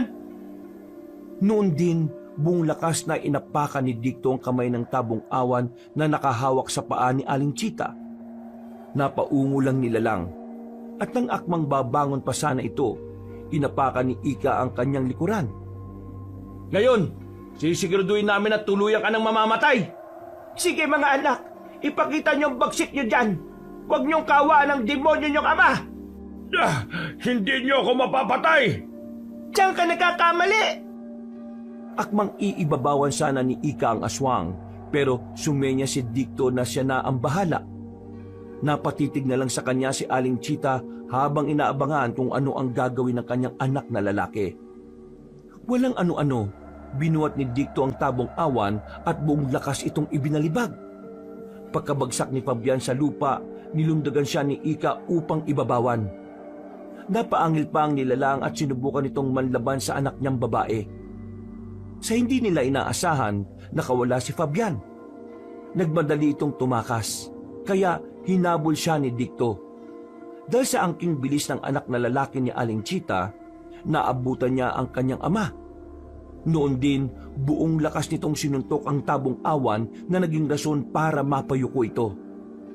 Patayin mo na yan, Dicto! Huwag mong isipin na ama mo siya! Anak ko, matagal kong inintay ang pagkakataong makasama kayo. Ngayong nagkaharap na tayo, bigyan niyo ako ng pagkakataon para mahalin kayo. Huwag kang maniwala dyan, Dicto. Minsan na rin niya ako napaniwala sa kasinungalingan niya. Huwag kang magpapadala sa mga paawa niyan. Napailing na lang si Dicto noon. Pinagmasdan niya ang kanyang ama na nooy lumuluha na. Nangamba naman si Aling Chita na baka madala ng peking emosyon ang kanyang anak na lalaki. Walang ano-ano, yumuko si Dicto para ilapit ang kanyang sarili kay Fabian. Napangiti naman ang tabong awan at nagpatuloy sa pagmamakaawa at paghingi ng pagkakataon. Dicto, huwag kang makinig sa kanya. Hindi siya nagpapakama sa inyo. At kahit kailan, hindi siya magpapakama. Babalik na rin lang niya ang sitwasyon para makatakas siya. Huwag mong pakinggan ang nanay mo. Nandito ako para mahalin kayong magkapatid. At wala nang iba. Kung bibigyan niyo ako ng pagkakataon, gagawin ko ang lahat para maipakita kung gaano ko kayo kamahal. Hindi ako naniniwala sa'yo. Alam ko ang nasa isipan mo at hindi ako papayag na mangyari yon. Umangil si Fabian. Sinubukan pa niyang sunggaban ng anak niya.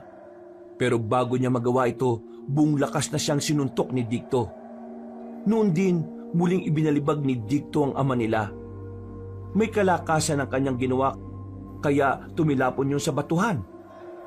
Napangisi naman si Ika nang makita niyang hindi agad nakagalaw si Fabian. Pipigilan pa sana ni Aling Chita ang babaeng anak niya, pero lumundag na ito patungo sa bahagi kung saan bumagsak si Fabian. Napatakbo naman si Aling Chita at Dicto para lumapit sa batuhan. Itong unang beses nakakain ako ng laman loob ng isang aswang. At alam kong hindi ko pagsisisihan ito.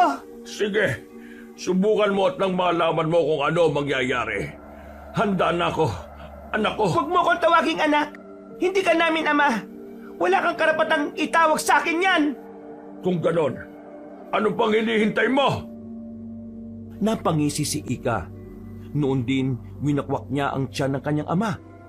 Akmang dudukutin na sana ni Ika ang mga laman loob nito, pero sa hindi inaasanin na Aling Chita, naitulak ng tabong awan si Ika.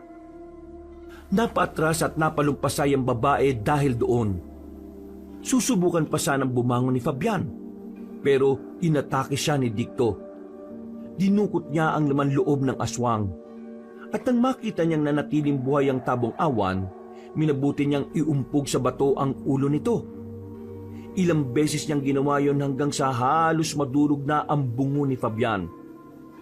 Napabuntong hininga na lang si Aling Chita nang makita niya ang sitwasyon ng tabong awan.